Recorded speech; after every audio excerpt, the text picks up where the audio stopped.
Thank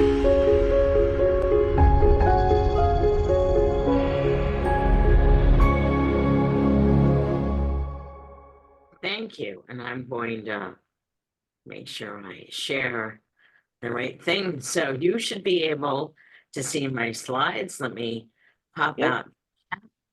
And all right, I've got the chat. I've got some of you in on my other monitor. And I will be asking you to also participate as we proceed. And anytime you have a question, you should put it into the chat.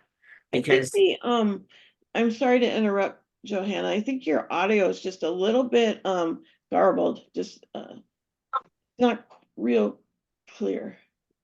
how is that? Is that better or is that worse?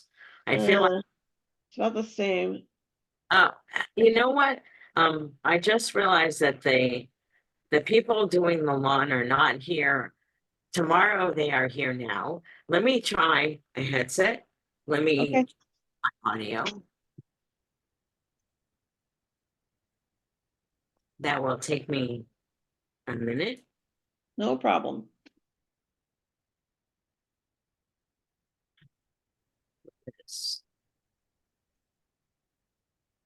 Zoom has changed everything, so of course, let's see.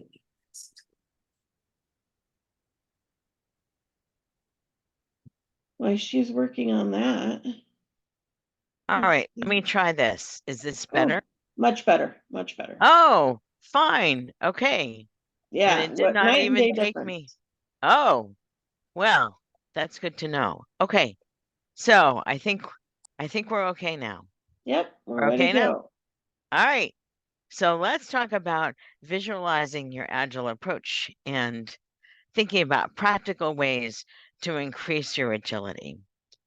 Every time I have a conversation with a project manager, a Scrum master, someone who shepherds a Kanban team, a senior leader, everyone says to me, I need my version of Agile, right? Because we're doing Agile, but it's not really working for us.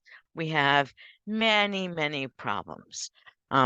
I see long and extensive backlogs and roadmaps. And when the team-oriented people say this, they say, how can I possibly plan for that long a period of time?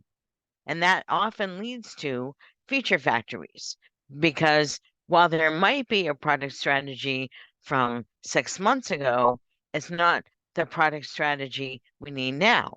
And when I talk to senior leaders, they say, I really need to plan, right? We need all these plans to figure out where we're going. So the backlogs and roadmaps collide with the strategy. They're not interconnected. Too many teams have little to no experimentation. And then everyone has lots and lots of late changes. And what I see, and I have a funny story about my cover artist for this book, I see too many Agile death marches. And worse, there's no joy, there's no ease. There's just the grind of work. When I worked with my cover artist on the cover for the book, she said, Death March has a specific meaning. And I said, yes, it's a term of art for software products and software projects. Was coined back in the 90s by, if not Ed Jordan, we were already doing it back then. And I sent her the Wikipedia article. So she sent me the Wikipedia article on, I believe it was the Baton Death March. And she said, do you really want to call this a death march on your back cover? And I said, yes, that's exactly what it feels like for all the people involved. So if you think about why this happens, often culture is the root cause. Many leaders and some project managers and some people believe in resource efficiency, that if we focus on individual actions, or deliverables, not necessarily deliverables, and that we work according to our own expertise, we can work more efficiently. This turns out to not be true, not for team-based work. Resource efficiency is when the work assignment comes in. The first expert does their part, then they hand it off to the next person. They do their part, they hand it off, etc. Every single arrow here is a potential delay. And that means that the finished work often takes longer than we think is possible. That means flow efficiency is much more appropriate for product development, especially for collaborative cross-functional teams. However, very few companies reinforce flow efficiency thinking with their rewards. So I'm not blaming anybody, right? Things are the way they are. I wrote some management books about how to move from resource efficiency to flow efficiency culture, but we have the culture we have, and people in the teams are not going to change that culture. It's not going to happen. So how do we make the best of what we can do in our environment? And that's why, while agility cannot really survive in a culture of resource efficiency, teams have many, many more options. I find that a lot of well-meaning people and companies say, should I do waterfall or agile? And I say, you might do both. It really does not matter for a given kind of a project, as long as you are thinking about your risks and incorporating agility into your work. So the first section of this is to really clarify the risks that I'm talking about. When I think about risk driving choices, that's all about the feedback loop duration. There are three kinds of various risks that affect all of the work that we do. There's the project risks, the product risks, and the portfolio or organization risks. And when we think about those, we can decide what is the duration of the feedback loops that we want in our work. So let me talk about the project pyramid. I first wrote about this in Manage It, Your Guide to Modern Pragmatic Project Management. Inside this pyramid, there are the things that the team can manage. It's all about the feature set, the time to release, and the low defects, right? Those are the three things any team can choose. Management often wants to constrain the people and their capabilities, the work environment, and the cost to release. However, the one thing you need to know is that only one of these can drive your project.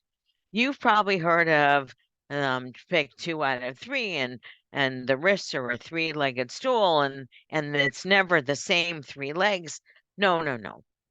That's way too simplistic and does not really discuss the issues that we have in the organization. So choose one aspect, one of these lines to drive your project. 2 are constraining your project and not more than 2, and then the rest of them float. Now there are many reasons why I call this floating. We can, if you have questions about that, ask me later in the chat or ask me later in this presentation. Now, what's interesting is we don't just have project risks. We have product risks, all about innovation. One of my clients said, we have a totally deterministic project. It's a port from old hardware to new hardware. We're going to port it from exactly what we had before to exactly, we're going to take all of the stuff and just move it over. And I said, what if you uncover problems such as defects? Oh, we'll fix them. I said, in your experience, how many of these defects have you uncovered already? Because they of course asked me in right? Nobody calls a consultant when things are going well, right? They only call consultants when things are going not as well. So they had a lot of defects. They were trying to figure out how to make this work. And they said, well, we uncovered 25 defects so far. We're in big trouble if all of them take as much time as we thought that they did, right? As the previous 25 have. So I said, you don't have a totally deterministic project, right? You are doing some innovation. Now you're not totally non-deterministic as in a startup where you need recursive discovery all the time, but you are somewhere in this messy middle. And most of us live in the messy middle, right? This particular port was not very innovative, but had some innovative needs. And most of us live, and especially if you want to use an agile approach, you need to figure out how often do we want external customer feedback? How often do we want internal customer feedback? We have all these questions that we need to answer. The more innovation you need, especially in this messy middle, the more you can combine and iterate through your life cycle choice, which I realize sounds a little strange, but is exactly what I mean. So while we know we need to iterate on most product development, I think very few people have really realized that they need to also iterate through their life cycles and choose what makes sense now. So when I think about the portfolio, I often think about how often does your management want to redecide on the project portfolio? If you have a market in flux, which it feels like we've been in flux now since 2020, and I'm not sure we're out of flux yet.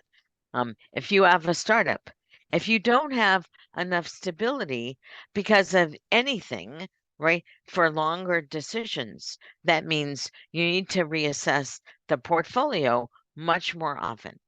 So the more risks you have in the portfolio, the shorter the project feedback loops need to be, because otherwise you cannot figure out which things to do next, right?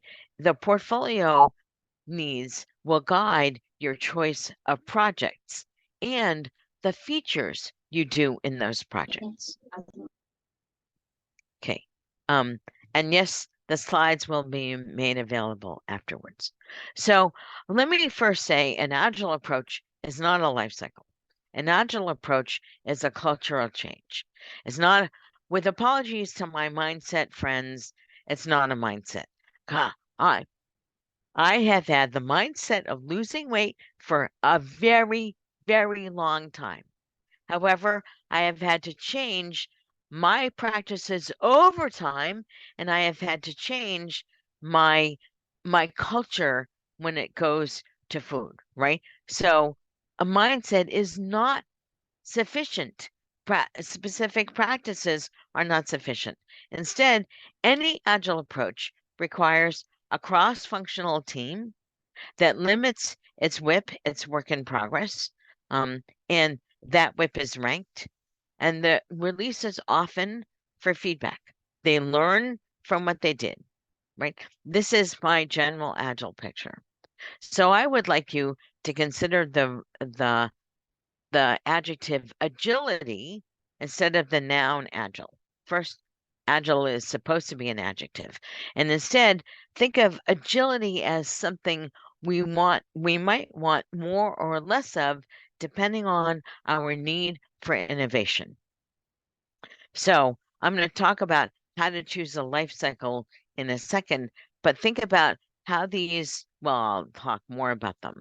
The more risks you have, the more you need an incremental combination or agile approach, right? The more product or organizational risks, the more we need to experiment. The more project risks, right? If you have a date-driven approach, you need an incremental or agile approach.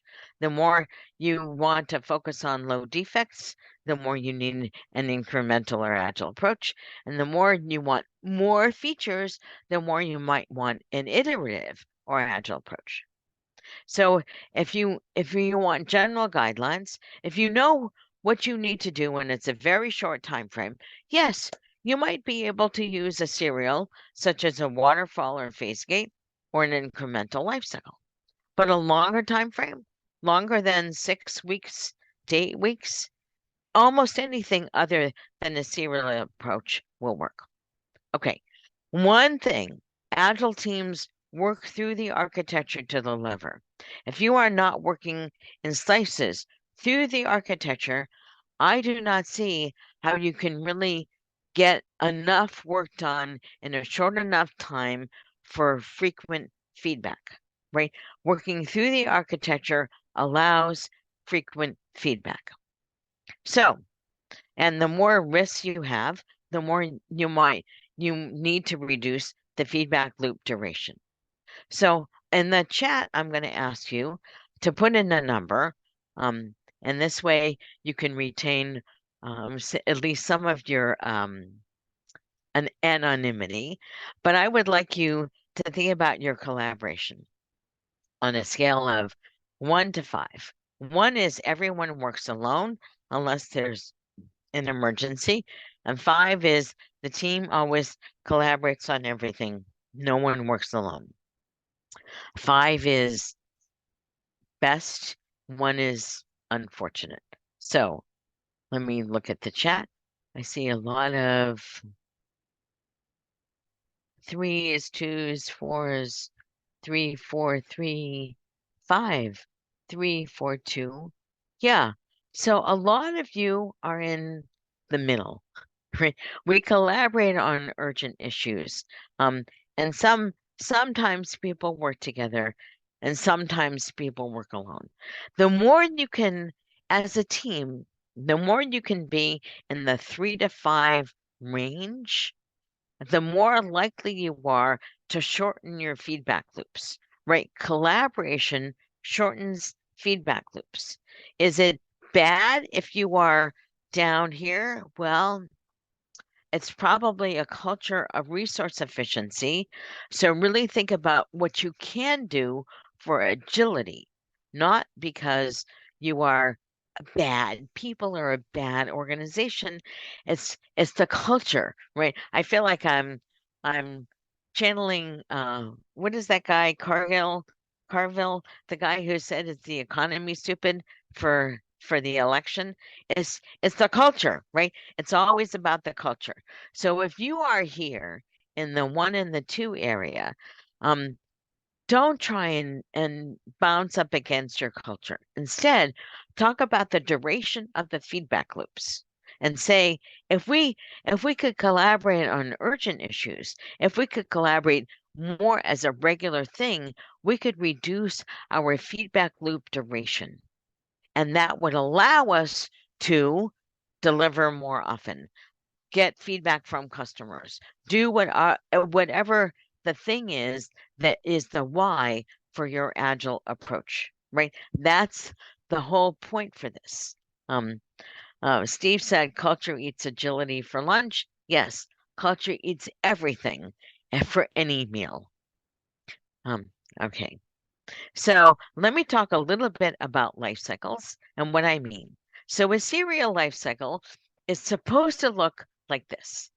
Supposedly you do requirements, then analysis, then design, code, integration, test, and release. I think this is all because the people who read Winston Royce's paper never got past page 2 because in on page 3, the first sentence at the top of page 3 says, well, I would love a serial life cycle. Nothing in the real world ever looks like this. And all of his pictures from the rest of the paper have all these feedback loops going back and forth and back and forth.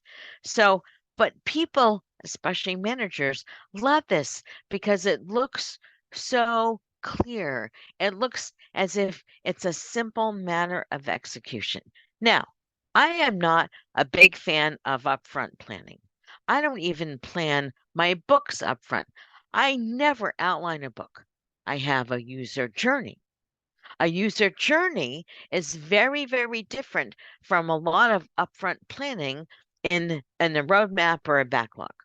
Because a user journey might actually say, when do we want to have an experiment, right? So a serial life cycle does not work for anything long and involved. And this is the reality for too many of these supposedly agile teams. They get stuck in requirements hell. They start doing requirements, and then they try and go to analysis and design, and then they start having more and more feedback loops, and so they finally get into integration and notice what happens with test because the date is the team is not going to make the date because their second requirements hell because this is the life cycle that many people want the team to do often in 2-week iterations, right? Which is more than slightly crazy. There's not enough testing time. I have never met a freeze that was not slush. And the reality for all of these teams that get stuck in a waterfall approach for any part of their project, is that there are a lot of unplanned feedback loops. Now, the worst unplanned feedback loops are the ones where you discover something critical in the test part of the project, right? I realize that where I'm talking to the people and the Scrum Masters of the universe. However, what I find is that a lot of teams really do water Scrum fall, right? They have all these requirements up front. They work in 2-week iterations, and then they do testing or deployment or something at the end. Anytime you would do something like that at the end and you have feedback for the upfront part of the work, you increase the overall duration of the project. That's painful for everybody involved. Um, uh, somebody said, what do I mean by slush? So back in the 70s and 80s, when I was a project manager, we used to try and have requirements freeze, and then architecture freeze, and then design freeze, and then code freeze. All of those were slush. And that's because as soon as we got into integration, we realized, oh no, we have more requirements. Oh no, as soon as we got into tests, we have more design. So these are the unplanned feedback loops. That's why code freeze, requirements freeze, meaningless terms. And yet we still use them. A bunch of my clients still use these terms. Yeah, there's no slush. Now I'm from Boston, so we have real ice and slush on the roads. Software projects don't have freeze. We just don't.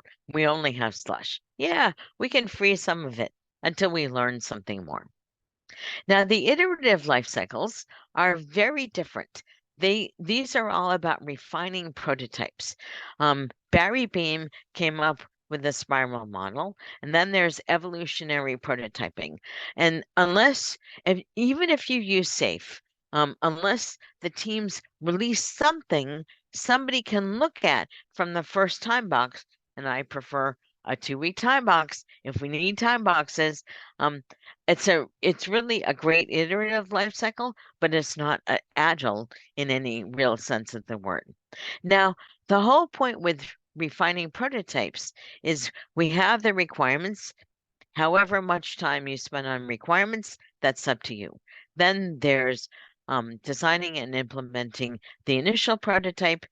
Often you get customer feedback, right? The spiral model was all about customer feedback. You then continued to refine the prototype, then complete the prototype finally, including the final integration and testing. What do you do with the prototypes? That's all up to your organization. too many people, too many teams in my experience are supposed to keep these prototypes, and then that has implications for what happens at the if you have the project kiss of death, where you get information here and you've kept these quick and dirty prototypes and have not hardened them, have not made them real code and real tests, and you have to go back to the beginning because you do not have something useful you could release right now. So iterative life cycles have a real place in our library of life cycles. For me, they're not often enough. And if you get feedback outside from a real customer, you are much more likely to succeed. Sometimes customers, how can I frame this? Sometimes companies are afraid of customers seeing under the hood. I once worked for an organization where, yes, as the program manager, I invited our 3 best customers in to look at what we were doing because we needed the feedback. And after they left, as I was walking them out the front door, my boss came in from a senior leadership lunch and he said, "Johanna, who were those people?" I said, "Customer 1, customer 2, customer 3. They're our best customers. They gave us great feedback on our current prototypes." He said, you opened the kimono?" Thinking, open the kimono? It's just product development. You open the kimono and show them our bugs and everything. I said, we need the feedback, and they will have a lot more sympathy with us. They will give us the benefit of the doubt because I was honest with them. But we keep telling them we're going to ship next week. I said, I haven't told them anything like that, and you should be ashamed of yourself. So I'm fighting with my manager in the middle of the lobby. A career limiting conversation at my best. However, the customers really appreciated knowing where we were. So if you are doing a strictly iterative approach, make sure you really decide when to bring customers in. That's really, really important. So the incremental life cycles are different. The incremental life cycles, so there's design to schedule with release candidates, where you work on the feature sets in rank order. And then there's stage delivery, where you actually release. I had used a combination life cycle for that particular program, which I'll talk about in a minute. But notice we release by definition for stage delivery. Here's a tip. You can change your supposedly agile life cycle to be a stage delivery life cycle. You don't have to do the entire feature sets, right? You can choose MVPs and say, can we time box the requirements? Can we time box the analysis to choose the architecture? Then go into shorter time boxes to release something useful. Now, back in my day, right in the 80s and the 90s, we took the entire feature set. You can learn from this and say, we only have to use stories 1, 2, and 3 and stories 4, 5, and 6 from these 2 different feature sets. Now, the problem with late feedback and incremental life cycles is if you don't actually release something, right, in design to schedule, if you only have a release candidate, the later the feedback, the more it could be the project kiss of death. But in a stage delivery life cycle, which is often what I see for agile approaches, you don't have a late kiss of death for the project. You finish what you're doing and you ship it, and then you say, now what do we do? Right? We realize this feature we wanted to implement is not going to work. Declare victory, right? This is a time to declare victory and then say, now with this information, what do we do next? And that might be where you want to move into, should we even say, a new project with much more experimentation on the front end. That's why combining approaches is a really good way to think about increasing agility in any kind of a project. If you are doing a date-driven, if you have a date-driven project, right, where your date is the most important risk, then you might say, we might do a little bit of iterative gathering information with prototypes. Then implementing 3 features, integrating as we go, that allows you to test the architecture, demo, and get feedback. In my experience, when I did this was not a release candidate. We just released it. And then, unless we chose not to release anything because we said, this is really terrible. But more often, we release something. And then we released and released and released. Now, if you are feature driven, you might need to iterate first and then choose when to release.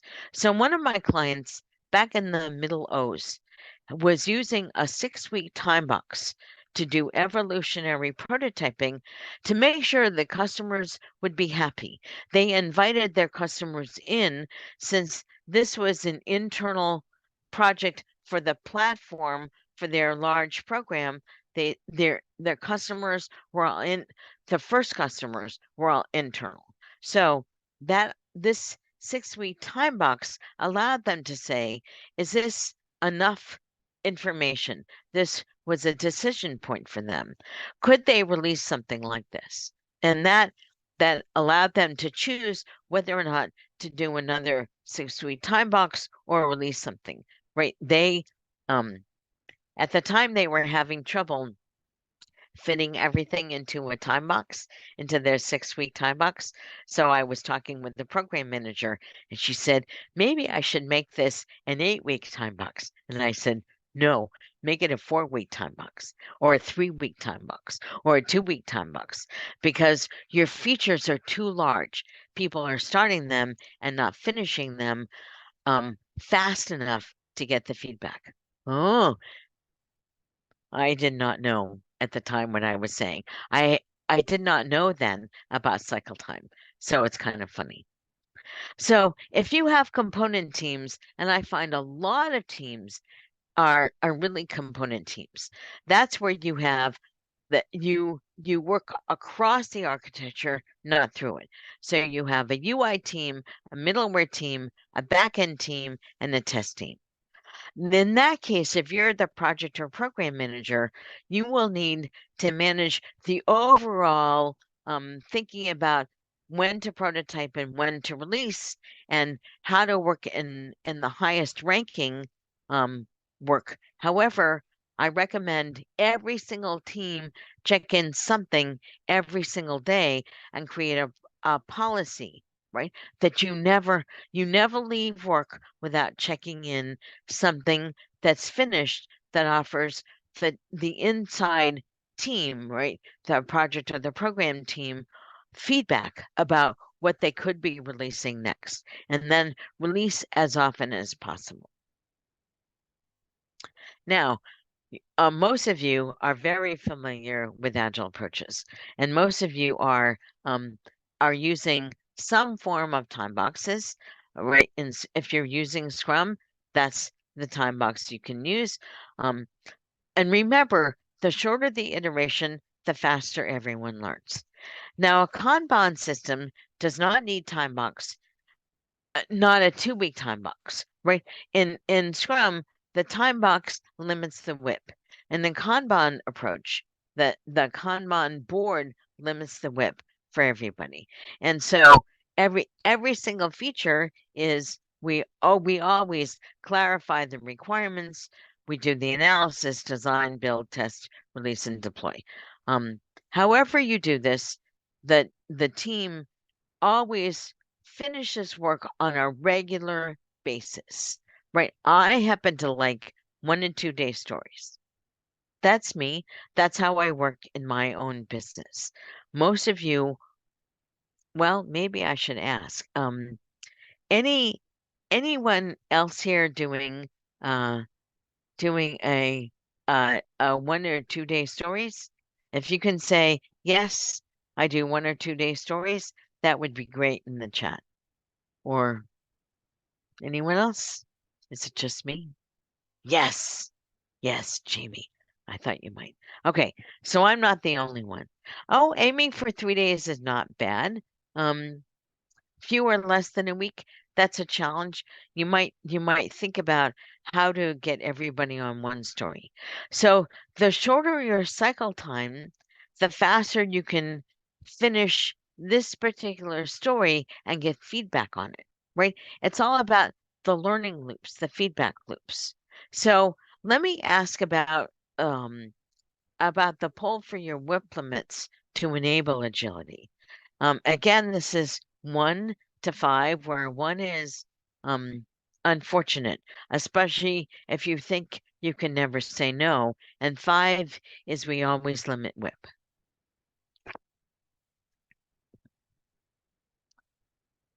So I see 1 with a sad face. 4, 5, 3, 4, 3, 5. It's really great when you can limit your WIP and finish what you start. It feels so good. Yeah, the urgent work is really a problem. For those of you who have urgent work, I strongly recommend really thinking about a Kanban board. You can use a Kanban board inside iterations. There's no rule against that. I called it Scrum Flow in Create Your Successful Agile Project. I'm not the only one calling it Scrum Flow. So really think about how can we make a board that works for us so we can see all of our WIP and start less so we can finish more and faster. So let me talk about team tips to increase agility. I really like to focus on the flow of the work, not what individual people do. So that's one of the reasons why I don't really like stand-ups. But if we have to have a stand-up, I like looking at the board and looking at the thing. Just so if your board goes from ready to done, right? This is my right hand. I don't know what this looks like to you. So I'm just going to say it so I don't confuse myself. This is ready on my left side and done is on my right side. Take one of the items in the column next to done and say, ask this one question. What do we as a team need to do to get this item to done? And then work on that. Don't start new work. Don't look at everything in that column. Just ask one question. What do we as a team need to do to finish this one item? And then do more like that. If you have a real Kanban board that shows the flow of your work, it's much, much easier to do this. But that means that allows your stand-ups to really be effective to watch the work, not the people. Right? As long as you're watching the work and not the people, it does not matter so much what your team rewards, but you're working in flow efficiency. The other thing you can do is reduce or time box any upfront work, and because you're going to learn something later. So there's no point in doing all the architecture upfront. Instead, have a candidate architecture and work towards that and decide what to do when you learn something. And my favorite is start with and maintain a cross-functional team that collaborates for the entire project. So this is why I really like the flow metrics. I'm not sure how many of you know about Little's Law. I've done a bunch of writing recently on Little's Law and the flow metrics and cycle time because if you think about the work in progress that you have, the work in progress is a function a function of your cycle time times the throughput. So how long do things take? That's your cycle time. The throughput is how much gets through your pipe. And the the longer the cycle time, the lower the throughput, the more WIP you have. And you can affect all of this in any way, but if you're not looking at the WIP and the cycle time and the throughput, it's really hard to be more agile. It's really hard to have more agility. So I really like thinking about the flow metrics, and then the cultural and project tips are all about increasing agility. If you use your project and product risks to understand your feedback needs, right, especially if you're in that messy middle for innovation, think about, who do I want feedback from and how often? Do I just need feedback from my colleagues across the organization? Could I get that every day, right? By releasing a 1-day story internally, that's fine. Maybe you need to plan for shorter projects. One of my clients many years ago said, I had this 18-month project. Things are going to change. I said, just call it release 1 and release 2 and release 3 and release 4. She said, I can't call them major releases. I said, okay, call them release 1.1, 1.2, 1.3, 1.4 every 3 months. She said she would try it. 3 months later, right, we finished that coaching. 3 months later, she said, now I need a new coaching project because my my management loves the idea of point releases, but they want me to do 1.1.1 every month, 1.1.2 every month, 1.1.3. I said, okay, is there a problem? So we talked about that, right? You That's kind of playing games with your leadership, but kind of not. It gives them what they want, which is they think all this upfront planning is worthwhile. But as a project manager, as a scrum master, as a leader, you need more feedback than that.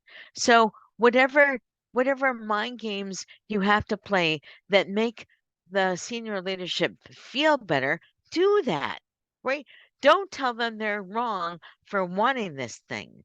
Instead, help them realize that the more feedback you can give them or you can get yourself, the more you can deliver what they want.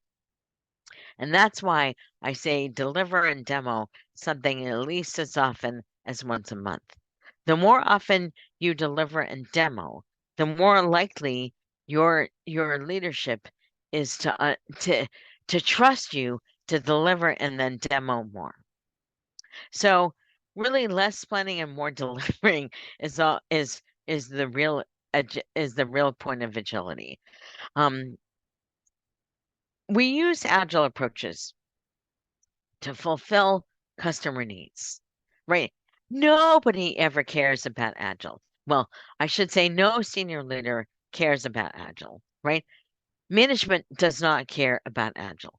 They care about satisfying the customer, getting more money, right? More revenue, and managing the risks of the release. Because the point of management is to acquire a new customer and get more revenue. There's more points of it, but those are outcomes of creating great products, right? You can say we will be the leader in whatever, or we will make 50 gazillion dollars, but you cannot do that unless you satisfy enough customers. So that's really the key for this, for the way to make managers want more agility. If you think about risks rather than agile, or any other kind of approach, you will be able to choose what makes sense to you and when. And then the more we incorporate agility to bring joy and ease to our work, the more satisfied we are in our work. So, and in my experience, the more satisfied a team is, the more likely they are to fulfill the customer's needs. That's my experience and might not be yours. So I hope that we stay in touch. There's the Pragmatic Manager newsletter.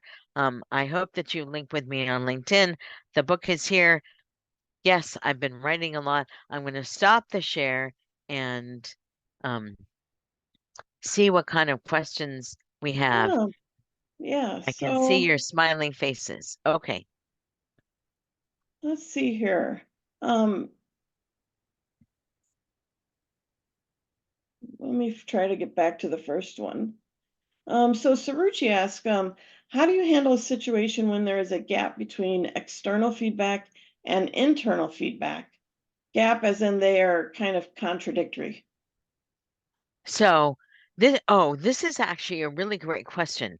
So if you have internal feedback that says we want the product strategy to go one way, and the feedback we have is this product is going that way, right? The product strategy and the feedback are diametrically opposed. That means it's time to do more experiments, right? Especially if you have customers who say, I really like where this product is going, but that's not the product strategy, right? A more iterative approach, maybe with fewer customers for feedback, right? You can take your 3, maybe not 3, maybe a dozen, but really think about the number of customers for feedback and really think about what makes sense for getting feedback. Now, you also need to remember customers are not always right. What did Henry Ford say? That if they'd asked the customers what they wanted, they would have said faster horses, not a car. So if you're doing disruptive work, if you're totally changing what the market wants or should want, then right, this all goes back to the product strategy. I have a couple of blog posts about the 3 levels of feedback loops, and I think it's shorter feedback loops do more innovation or something like that. Or send me an email and I'll send you the link to that. But it's all about the portfolio feedback loops and the product strategy feedback loops all hinge on the team feedback loops. So the shorter you can make the team feedback loops, the more experimentation you can have, and maybe you do A/B testing. I don't know, but it's probably ABCD testing. Thank you, Joanna. So Yeah. just to summarize, more experimenting. Do you think running a quick POC would help? Like having POC, some of the outcomes, compare the outcomes and look at the ROI and overall what brings more value? Well, and really look at the product strategy. Do you have a well-defined product strategy? Strategy. Yeah, But thank you. you're welcome. Okay. I think there was, I don't know, we're right at time. So I'll leave this up to you. If you want to answer a couple more questions or if you have I am others. happy to answer more questions. Okay. I actually I have the next 15 minutes in my calendar for you. Okay, perfect. So for those who do need to leave and drop, thank you for coming so much. Those of you who want to stick around for listen to a few more questions, you're welcome to do that as well. So if you're leaving, I'll bid you a great day and a great rest of your week.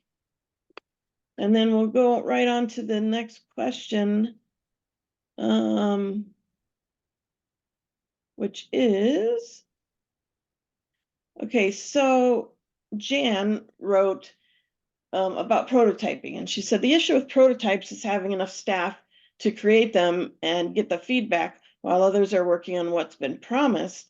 But her question about that is do you have a suggestion for prototypes at small companies?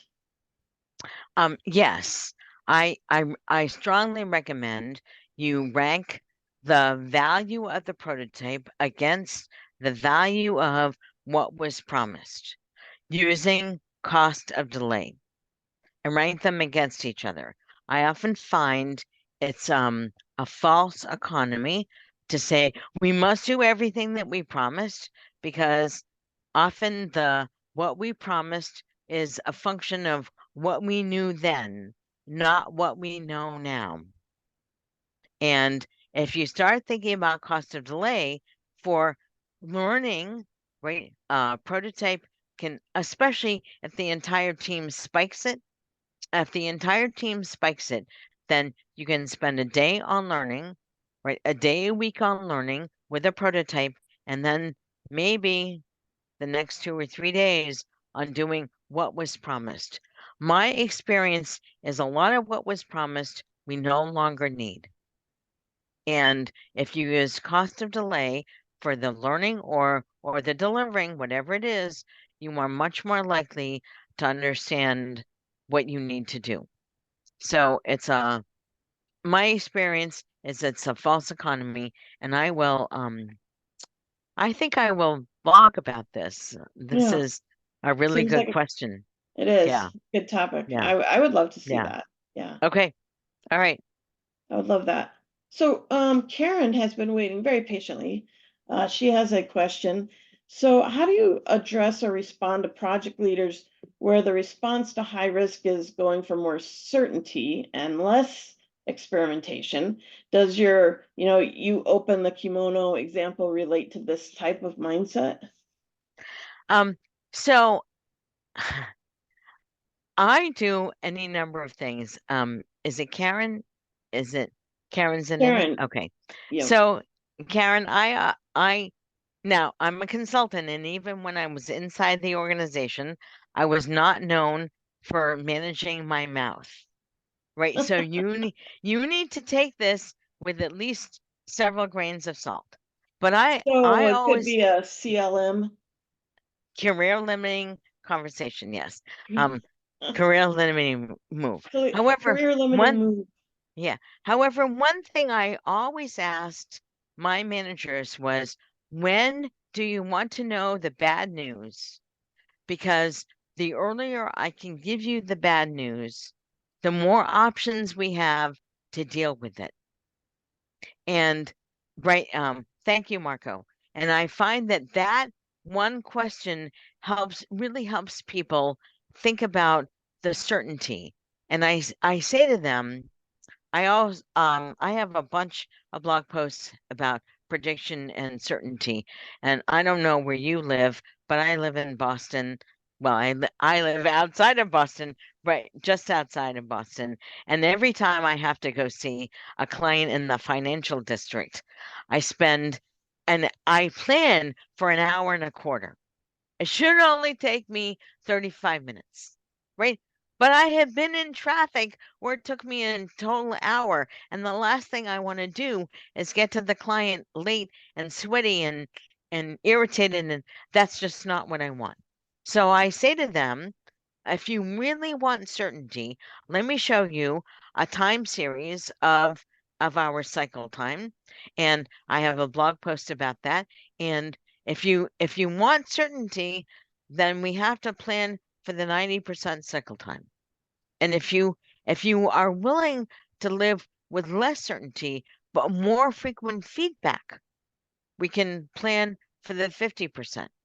But if you want to know the bad news right away so we can deal with it, then stop with the certainty of very large backlogs and roadmaps. That's not certain at all, right? That's the last thing that's certain. So we as humans, we always do risk management.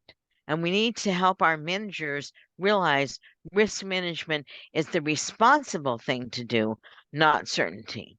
And the problem is all of their income and all of their rewards are based on their deliverables, which is really the team's deliverables. It's a problem. So yeah. Thank you. All right. That's awesome. That's Yeah. awesome. Yeah. All right, everyone. Well, thank you for coming again, and thank you to Katiana for a wonderful job as tech host today. Appreciate your help, and did great. And Johanna, thank you again so much for coming in and sharing so willingly, and it's a joy to have you here, and I'm really looking forward to part 2. I agree. Thank you all. I So- really enjoyed it. Thanks, everyone. Have a good rest of your day and rest of your week. See you later.